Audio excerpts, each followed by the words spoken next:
Mamadi Doumbouya en Guinée-Conakry, Guinée tout simplement, a décidé de faire un remaniement ministériel.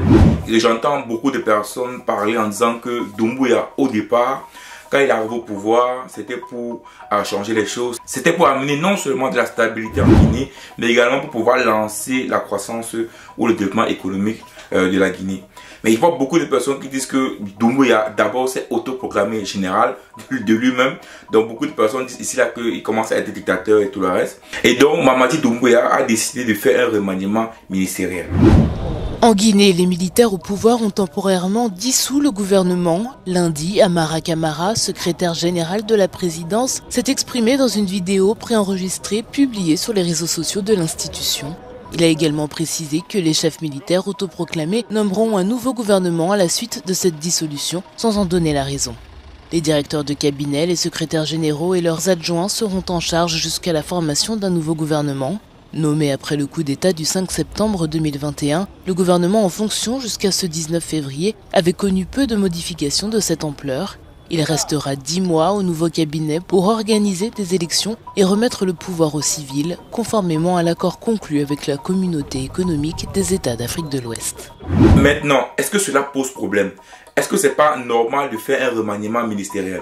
Il faut dire cela que depuis septembre 2021, si j'ai bonne mémoire, que Mamadi Doumbouya a fait le coup d'État en Guinée pour évincer Alpha Condé du pouvoir. Je pense qu'il a mis un gouvernement en place. Donc ça fait plus de 2 ans aujourd'hui qu'il n'a pas fait un remaniement ministériel. Donc c'est un peu logique, c'est un peu normal. Donc faire un remaniement ministériel en soi ne pose pas un problème parce que il faut bien sûr que les hommes changent. Garder les mêmes personnes à des postes pendant très longtemps, souvent à un moment donné ça n'apporte plus ses fruits. Donc c'est logique de faire un remaniement ministériel. Et également j'ai suivi que ce remaniement ministériel est également dû à des conflits qu'il y a eu entre, je pense, le ministre de la Justice et un autre ministre. Apparemment c'est un conflit qui a même éclaté sur les réseaux. Peut-être c'est pour ça également qu'il n'était pas content et qu'il a décidé de faire un remaniement ministériel. Ou bien peut-être parce qu'il a compris que peut-être ces gens-là sont en poste depuis très longtemps, plus de 2 ans déjà, oui. Et donc il était temps pour lui de faire le remaniement ministériel. Mais il faut dire également ici là que Doumbouya a promis à la CEDEAO, à la fameuse CEDEAO, qui devait organiser les élections présidentielles, je pense en fin d'année, je pense en novembre. Donc je pense dans 10 mois, que normalement l'élection présidentielle doit se passer en Guinée. Maintenant, est-ce que ça va se faire ou pas? On ne sait pas. Surtout qu'on sait que la CEDEAO n'est plus respectée par beaucoup de pays de l'Afrique de l'Ouest, en tout cas par les pays de l'AES pour la plupart. Donc il peut également ne pas respecter ce que la CEDEAO va lui demander de faire. Mais maintenant, moi où je voulais parler le plus, c'est que au départ, quand on a vu le coup d'État au Burkina Faso, le coup d'État au Niger, on s'est dit ces deux pays-là, avec bien sûr le Mali en 2020, qui est le premier pays qui a fait effectivement un coup d'État, on s'est dit qu'ils devaient s'allier à la Guinée. C'est vrai que la Guinée ne fait pas partie du Sahel, c'est vrai, mais la Guinée fait partie de la CEDEAO, ça fait partie de l'Afrique de l'Ouest. Donc beaucoup de personnes imaginent ici là que la Guinée-Conakry devait se mettre avec ou devait s'allier avec les 3 pays de l'AES, c'est-à-dire le Niger, le Mali et le Burkina Faso. Mais beaucoup de personnes ressentent comment la Guinée-Conakry est un peu à part. Donc Doumbouya est un peu à part de ces 3 pays. C'est vrai que aux Nations Unies, je sais pas, je crois que le 68e sommet, il a tenu un discours fort à l'encontre des Occidentaux, où il a parlé également du fait que la démocratie ne marche pas chez nous et que la démocratie n'est pas un modèle qui marche en Afrique. Peut-être c'était un moyen pour dire que la dictature marche en Afrique, je ne sais pas. Ou peut-être un moyen pour lui de rester au pouvoir. Ça, je ne sais pas. C'est dans 10 mois qu'on saura exactement ce que Doumbouya va faire en Guinée. Mais dans tous les cas, beaucoup de personnes pensaient que lui devait s'arrimer à ces 3-là. Mais on remarque une chose, c'est que Doumbouya est un peu frénétique. Doumbouya, il n'est pas trop dans cette... Après, c'est vrai qu'il n'est pas obligé d'avoir des discours aussi forts contre la France. Il faut le dire ici, bien que celui qui l'a remporté au pouvoir, Alpha Condé, était un peu modèle ou un peu partisan de la France-Afrique. Mais il faut dire ça que Doumbouya est plus modéré, plus calme. Bon, c'est pas trop ce qu'il fait en Guinée. Les avancées en Guinée, je connais pas trop. C'est vrai que je ne suis pas trop la Guinée aussi, comme les pays de l'AES. Mais on ne voit pas en fait, on ne voit pas. Et j'avais fait une vidéo ici où je disais que l'effet que Doumbouya par exemple ait épousé une Française peut poser problème. Je pense que ça s'appelle Lauriane, c'est ça. Ça peut poser problème. Pourquoi est-ce que je dis ça?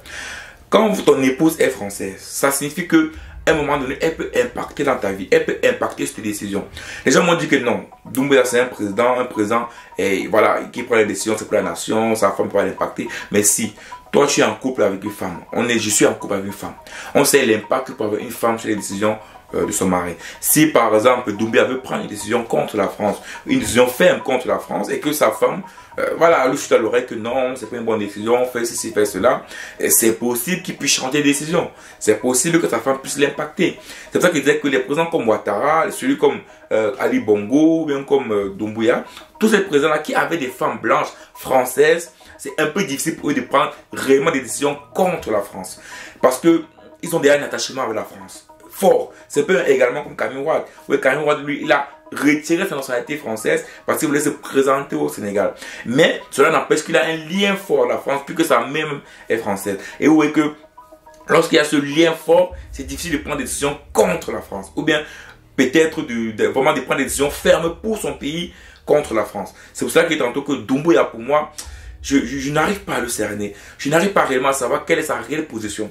Ou bien qu'est-ce qu'il a réellement travaillé aujourd'hui pour la Guinée. En tous les cas, des Guinéens que je connais ici en Europe et même un peu au Cameroun, beaucoup me disent qu'il est en train de foutre la main de pouvoir, que ce qu'il avait dit qu'il devait faire au pouvoir, il ne le fait pas, qu'il avait promis plusieurs choses, par exemple. Il avait promis par exemple de faire des élections dans 2 ans, je pense, qu'il est monté dans 2 ans, ça s'est pas fait. Normalement, ça devait être en septembre 2023. Après, il a promis ça plutôt en novembre 2024. Donc, on ne sait pas trop là où se trouve la Guinée également, à quel niveau la Guinée évolue. J'ai suivi en Guinée par exemple qu'il y a plusieurs problèmes au niveau du gaz, au niveau de Internet qui est coupé, au niveau...